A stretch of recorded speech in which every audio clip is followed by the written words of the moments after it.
हम सब कभी न कभी हॉलीवुड मूवीज से तो इंस्पायर हुए हैं, राइट। लेकिन क्या आपने कभी सीरियसली सोचा है कि हॉलीवुड मूवीज सिर्फ एंटरटेनमेंट नहीं बल्कि हमारी सोसाइटी, थिंकिंग और पर्सनल वैल्यूज को भी डीपली इन्फ्लुएंस करती हैं। हॉलीवुड ने हमेशा पॉप कल्चर को रीशेप किया है और कुछ ऐसे कॉम्प्लेक्स कैरेक्टर्स हमारे सामने दिए हैं जो मिरर की तरह सोसाइटी के रियल इश्यूज को दिखाते हैं। आज हम बात करेंगे उन मूवीज के बारे में जो पॉप कल्चर को शेप करती हैं, उनके साइकोलॉजिकल इफेक्ट्स के बारे में और कैसे हम उनसे कुछ सीख सकते हैं। सो बकल अप, क्योंकि ये एक इन डेप्थ एनालिसिस होने वाला है।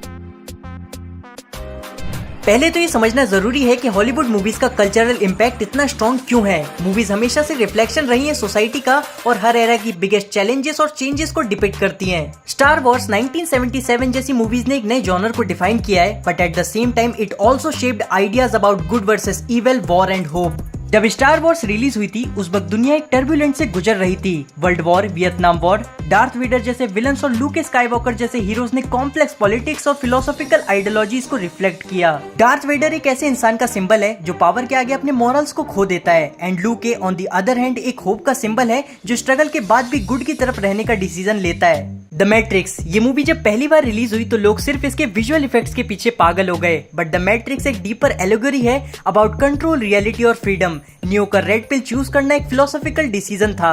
ये एक एग्जाम्पल था कि कैसे हम अपनी रियल लाइफ में ट्रुथ को डिनाई करते हैं या फिर उसे कैसे फेस करते हैं। द मैट्रिक्स का इन्फ्लुएंस आज भी देखा जा सकता है पॉप कल्चर में, जहां लोग रेड पिल और ब्लू पिल को एक मेटाफोर की तरह यूज करते हैं अपने डिसीजंस और चॉइसेस के लिए। अगर आप 2008 के टोनी स्टार्क की जर्नी देखो तो ये एक टेक्नोलॉजी इनोवेशन का सेलिब्रेशन है। टोनी स्टार्क, जो पहले एक सेल्फिश बिलियनियर प्लेबॉय था, अपने इनोवेशन के थ्रू एक हीरो बन जाता है। ये एक ब्रॉडर ट्रेंड को रिप्रेजेंट करता है, कैसे टेक्नोलॉजी दुनिया को चेंज कर रही है और कैसे सेल्फ इम्प्रूवमेंट के थ्रू एक इंडिविजुअल चेंज ला सकता है सोसाइटी में।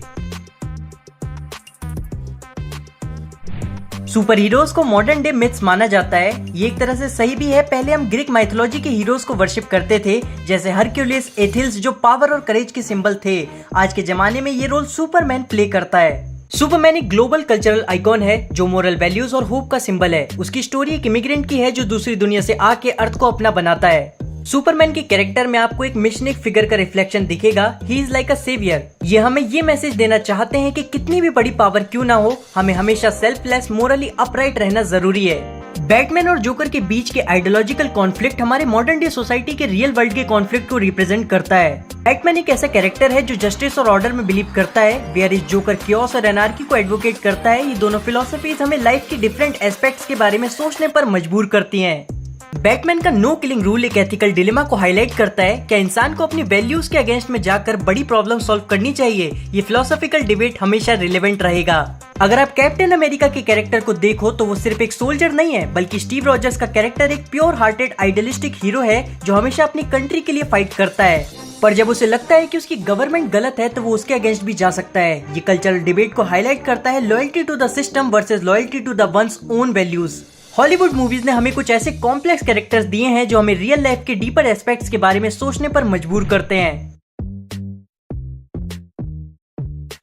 जोकर जैसी मूवीज ने मेंटल इलनेस, सोसाइटियल नेग्लेक्ट और पर्सनल ट्रॉमा को एक पावरफुल नैरेटिव में प्रेजेंट किया है। आर्थर फ्लेक का कैरेक्टर एक फिलोसॉफिकल डीप डाइव है। जोकर का ट्रांसफॉर्मेशन एक डिस्टर्ब्ड इंडिविजुअल से क्योटिक विलन में होता है जो सोसाइटी के फ्लॉज को दिखाता है।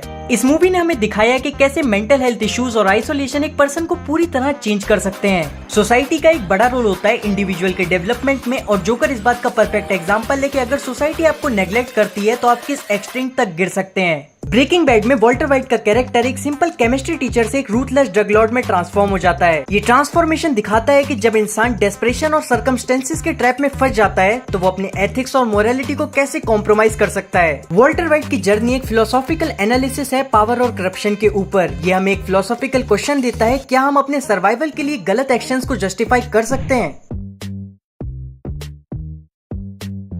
हॉलीवुड मूवीज का इन्फ्लुएंस सिर्फ विजुअल स्पेक्टिकल तक ही सीमित नहीं है। ये काफी बार डीपर फिलोसॉफिकल क्वेश्चंस को भी एक्सप्लोर करती हैं, जो हमें लाइफ के फंडामेंटल ट्रूथ के बारे में सोचने पर मजबूर करते हैं। ड्रीम्स और रियलिटी के बीच की जो बाउंड्री इंसेप्शन एक्सप्लोर करती है, वो एक डीप फिलोसॉफिकल थॉट को एड्रेस करता है। कॉप का कैरेक्टर कंसिस्टेंटली ड्रीम्स और रियलिटी के बीच में स्टक है। ये हमें ये क्वेश्चन करने के लिए मजबूर करता है कि हमारे सपने और रियलिटी के बीच क्या कनेक्शन है। मूवी के एंड में स्पिनिंग टॉप का सीन ये रिफ्लेक्ट करता है कि रियलिटी और परसेप्शन के बीच की बाउंड्री कभी क्लियर नहीं होती।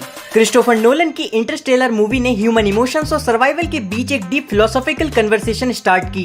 मर्फीज लॉ और टाइम डायलेशन जैसे कॉन्सेप्ट्स का यूज करके नोलन ने ये बताया कि कैसे ह्यूमन एग्जिस्टेंस का रियल एसेंस टाइम और स्पेस से परे है। This movie brings forth a very important philosophical question, what is our place in the universe. Batman और जोकर का कॉन्फ्लिक्ट एक फिलोसॉफिकल डिबेट है between order and chaos. Joker का कैरेक्टर एक एनार्किस्ट है जो कहता है कि दुनिया में कोई भी रियल ऑर्डर नहीं है, सब कुछ कियोस है। On the other hand Batman order और जस्टिस में बिलीव करता है। जोकर की फिलोसफी हमारी रियल लाइफ की आइडियोलॉजीज को चैलेंज करती है। क्या हम सच में एक ऑर्डर्ड सोसाइटी में रहते हैं या फिर ये सिर्फ एक इल्यूजन है।